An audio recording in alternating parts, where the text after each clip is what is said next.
학교 교육만 70% 이상 소화해도 굉장히 실은 잘하는 건데 학원 교육까지 봤는데 70% 이상 소화한다. 이거는 뭐 굉장히 최상위권이라고 저는 생각하거든요. 실은. 네네. 이게 안 되게 만드는 요인이 뭐냐? 제일 큰 게 방치다.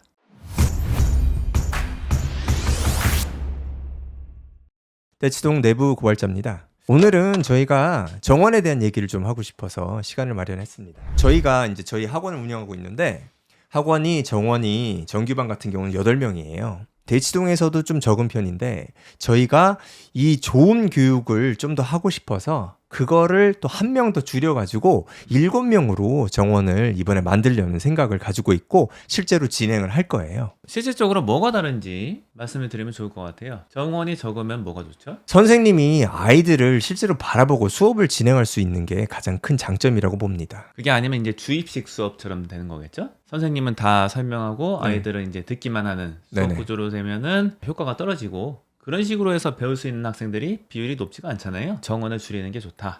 그래서 대부분의 학생들 같은 경우는 선생님하고 이제 학생의 비율이 그러니까 선생님이 지도하는 학생 수가 적은 경우가 월등히 좋아요. 그리고 경우에 따라서는 여러 명 이제 데리고 수업하는 공간에 가서 수업을 하게 되면 시간 낭비가 굉장히 많이 일어나는 학생들이 많죠. 저는 며칠 전에 남원장님께서 수업하시는 아이에 대한 상담을 하신 걸 잠깐 지나가다 들은 경우가 있는데 전 너무나 동감한 게 뭐냐면 20명씩 앉아있고 25명씩 앉아있는 그런 공간에 가서 공부를 하면은 정말로 배우는 게 없는 아이 또는 잘못된 공부 습관을 가지게 될 수밖에 없는 경우가 있는 아이가 많아요. 사실은 대부분이에요. 네. 부모님이나 또는 선생님이나 아이들이 생각하는 거는 극소수의 그 공부 습관이 기본적으로 잘 만들어진 집중력이 높고 사람들이 많아도 대형 강의를 들어도 집중이 잘 돼서 많은 거 얻어갈 수 있는 아이들하고 비교를 하는데 비교가 안 좋잖아요. 그게 일반적인 게 아닌데 일반적인 것처럼 생각을 하니까 괴로워져요. 근데 그럴 필요가 없잖아요. 그렇죠. 사람의 특성을 인정을 하고 집중력이 좀 떨어지고 많은 사람들이 있는 공간에서는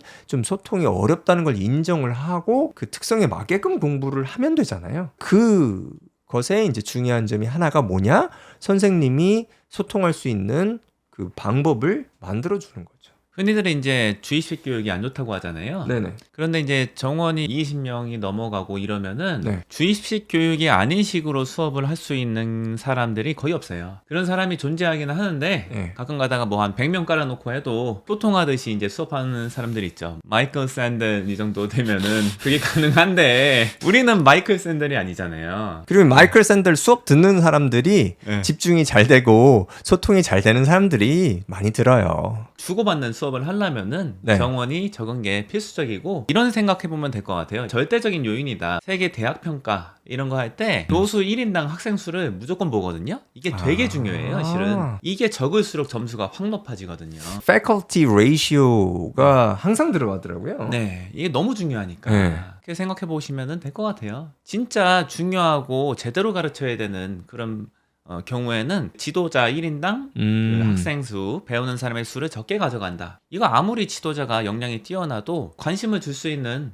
학생들은 몇 명 안 되잖아요. 절대적일 수밖에 없다. 그리고 또 이제 몇 번 말씀드린 것 같긴 한데 아주 뛰어난 선생님이 1000명을 지도하는 것보다는 역량이 좀 약간은 덜 좋으시지만은 10명 저희처럼 7명 딱 이제 한 반에 정원 데리고 이렇게 지도하는 게 성공할 확률이 더 높잖아요. 훨씬 높죠. 선생님의 입장에서 보면은 학생 수가 좀 적어야지 조금이라도 여유가 있고 조금이라도 더 줄 수가 있어요. 저는 이제 수업을 매일 하고 남원장님께서 매일 수업을 하니까 이런 결정을 내리기가 좀 쉬웠다. 그런데 수업이랑 좀 멀어진 경영자의 입장에서는 이런 게 쉽지가 않아요. 이거는 안 나오죠, 실은. 이게 왜 안 나오냐면은 어느 정도 이제 역량이 되시는 분들은 급여를 그쵸. 많이 기대하는데 네. 그거를 맞추면서 정원을 이렇게 할 수가 거의 없거든요. 네네. 솔직히 말씀드리면은 상당수의 경우에는 운영상 수익이 없던가 마이너스 될 수도 있어요. 그렇기 때문에 이제 그렇게 안 하는 거고 비단 학원뿐만이 아니라 학교에서도 실은 정원을 보통 20명 이상 놓는 게 2, 30명 이렇게 놓고 가져가는 게 네. 그런 이유잖아요. 그렇죠. 현실적인 이유죠. 네, 아니면 학교 운영이 안 되니까. 그렇죠. 예, 이런 거를 그렇게 못하니까 어떻게 좀 논리를 만들어서 외부적으로 이제 발표할 때는 학생이 좀 있어야지 수업하는 분위기가 잡힌다. 뭐 이렇게 말하시는 분들도 있는데 그거는 그거는 사실과는 네. 거리가 있습니다. 네. 매일매일 수업하는 입장에서 음.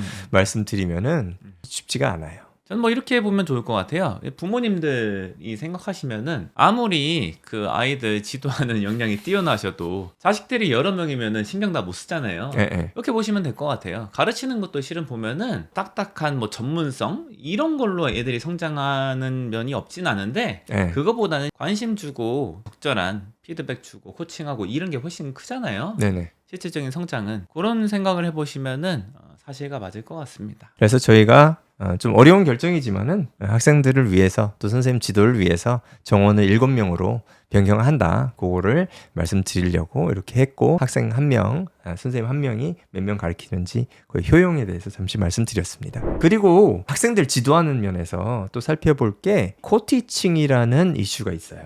코치징이 뭐죠? 학생 1명을 2명 이상의 선생님이 지도하시는 거죠. 영역을 나눠서. 그렇죠. 아, 일반적으로는 이제 리딩 선생님이 계시고 또 다른 쪽은 이제 문법 선생님이 계시고 뭐 요렇게 보통 많이들 나눠서 하죠. 이게 전문성이 있어 보이는데요? 전문성이 있죠. 나눠서 하니까 그거에만 네. 이제 주력할 수가 있잖아요. 네네. 토익학원 이런 데서도 RC 선생님, 뭐 네. LC 선생님 해갖고 따로 가져가고 뭐 이렇게 하잖아요. 네네. 터프도 이제 영역별로 나눠서 이렇게 하고 하는데 이거의 단점은 뭘까요? 학생 관리가 조금 어려울 수 있다. 대형 강의에서는 밀접하게 학생들과 이제 소통이 필요 없거나 없는 경우가 많기 때문에 그런 데서는 이제 코티칭이 좀 더 유용한데 나이가 어리면 어릴수록 이제 코티칭의 애로가 지식 전달이 아니라 그 외적인 것이 훨씬 더 많기 때문에 선생님이 정신적인 나침반 같은 역할을 하시는 건데 사실은 선생님이 여러분이면은 그 나침반이 이제 2개일 수가 있으니까 2분이 이제 의사소통이 잘 돼가지고 잘 하면 되는데 그렇지 않은 경우가 종종 있어요. 그럼 이제 아이들은 이제 모순되는 메시지를 받는 거네요. 그렇죠. 굉장히 이제 혼란스럽고 네. 별로 이제 도움이 될 것 같지는 않을 것 같은데요. 실질적으로 제가 이제 살펴보면은 좋은 경우는 굉장히 좋아요. 굉장히 좋았잖아요. 네네네. 선생님이랑 저랑 오랫동안 코티칭을 해봐서 아는데 말을 안 해도 이렇게 잘 통하는 선생님들과 지도를 받으면 아이들도 굉장히 좋아하고 부모님들도 그렇고 지도하는 입장에서도 좋아요. 그렇죠. 제가 조금 부족한 면이 있으면은 우리 선생님께서 강한 면이 분명히 있기 때문에 이런 조합이 잘 되거든요. 어떻게 보면은 더 좋을 수 있어요. 제가 혼자 지도하는 것보다. 그런데 그만큼 또 위험 요소도 있어요. 사람 사는 사회는 아마 다 아실 거예요. 그렇죠. 항상 내부적인 네. 어려움이 존재한다. 그리고 그렇죠. 합이 잘 맞으면 좋겠지만 네. 그게 어디 마음처럼 되나요? 아이들도 같잖아요. 어떤 선생님과 이제 지도를 받는데 선생님은 굉장히 좋으신 분이고 정확히 이제 하시고 이렇게 하시는데 이제 안 맞을 수는 있잖아요. 네. 아이도 성실한데 무엇인가가 안 맞아요. 그러면은 이제 같이 수업 듣지 않잖아요. 이것도 비슷해요. 한 분이 잘못하시는 건 아닌데도 살아온 방식이라든가 뭐 이 가치관이라든가 이런 것이 틀려가지고 의사소통이 안 되기 시작하고 그러면은 교육에서 좀 마이너스가 나는 경우가 있기 때문에 어떻게 보면은 편차가 좀 있다. 좋은 건 굉장히 좋고 안 좋은 경우는 조금 더 안 좋을 수 있다. 일정함이 조금 덜해요. 코티칭의 특징이 예술적인 작품이 나올 수도 있고 안 좋은 합이 나올 수 있기 때문에 여기서는 이제 판단이 들어가야 되는 거죠. 장단점이 분명히 있으니까 판단을 하면 돼요. 말씀하신 게 굉장히 저는 와닿는 것 같아요. 네. 아이들 지도하는 건 실은 성장을 돕는 거기 때문에 아이들에 대해서 이제 종합적으로 알고 있어야 되잖아요. 그렇죠. 저희도 이제 운영하는 측면에서 담임제로 딱 해버리면은 그 선생님들이 자신의 책임 범위를 거의 무한 책임이라는 인식을 하게 되더라고요. 자기 이제 지도하는 아이들은 자기가 진짜 케어를 한다. 이렇게 생각하시는 분이 대부분이세요. 근데 이거를 코티칭으로 나눴을 때는 자기의 역할을 지식 전달에 한정하려고 하는 경향이 있더라고요. 대부분 사람들이 이렇게 반응을 했거든요. 이게 만약에 코티칭이 돼서도 아이들을 진짜 온전하게 다 책임져서 회색 영역이라고 하잖아요. 이 누구의 담당인지가 불분명한 부분까지도 다 파트너들끼리 이야기를 나눠서 서로 이렇게 보충해 가면은 괜찮은데 엄청나게 많은 이제 호흡이 필요한데 그게 안 되면은 대부분의 경우에는 위험한 면이 있는 것 같아요. 말씀하신 그렇죠. 대로. 그래서 저희가 이제 운영하는 정령 학원이죠. 오랫동안 이제 코티칭의 장점을 잘 알기 때문에 유지를 했었는데 요번에 또 이제 결정을 했어요. 꼭 나쁘다기보다는 제가 생각할 때는 일정함, 컨시스턴시라고 하죠. 교육의 질의 편차를 줄이기 위해서 앞으로 다가오는 이제 하반기부터는 이제 코티칭을 안 하고 한 명 담임 체제로 이제 하려고 합니다. 그리고 말씀 안 드린 게 있는데 내신이라는 게 있어요. 내신이라는 거는 이제 학교 시험 지도인데 학교 시험 지도할 때는 코티칭을 진행하기가 사실은 불가능해요. 그렇기 때문에 조금 더 원활하게 할 수 있는 나이가 좀 많은 아이들이 코티칭이 좀 더 좋을 것 같은데 오히려 그런 아이들은 내신 지도를 해야 되기 때문에 또 이제 코티칭이 이제 원활하지가 않은 경우가 많죠. 저는 사실은 이제 코티칭 좋아하거든요.